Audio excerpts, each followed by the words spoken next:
Magandang araw sa inyong lahat. Ako ang warang mag-aaral na si Gabriel Malyari na nagmula sa Ten Diamond. At ako ay naniniwala na ang kaugaliang Pilipino ay nakakatulong sa pagbabago. Ang aking advokasya ay mapreserba, ay palago at may apply natin ito sa ating ang mga kaugaliang Pilipino sa ating sarili. Dahil ito ang nagsisilbing dito tayo umuusbong, dito tayo lumalago, at dito tayo nakikilala. Ang kaugalian natin ay nagsisilbing trademark natin sa iba't ibang bansa at sa ganon, at dahil dito tayo dinadayo, dito tayo nakikilala, dito tayo umuusbong. At naniniwala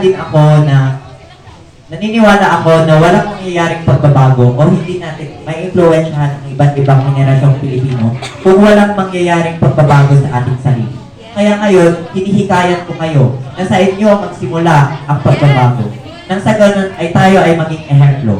Hindi lamang sa iba't ibang henerasyon ng Pilipino, kundi sa iba't ibang bansa. Nang sa ganun, ma-realize ng bawat isa na kahit ano ang dumating sa atin, kahit anong problema, kahit anong sakuna, ay tayo ay sama-sama, tulong-tulong, at sama-samang tatayo para sa pagbabago.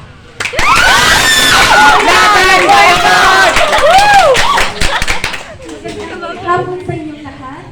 Ako po si Julian Mary Villanuza, barang pag-aaral mula sa Ten Diamond, at naniniwala ang kaugalian nating mga Pilipino ay nasa ating dugo at kultura na dapat nating pahalagahan at isang buhay. Ang aking advokasya ay mas lalong pausbungin ang kaugalian nating mga Pilipino sa ating pagkatao.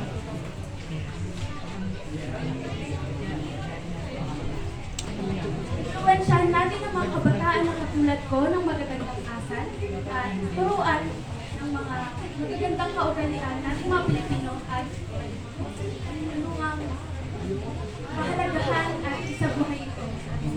Kaya, mga mahal kong kamag-aral, na klase at kapwa kong kabataan, naway sama-sama tayong magtulungan upang patunayan na ang kabataan pa din ang pag-asa ng bayan.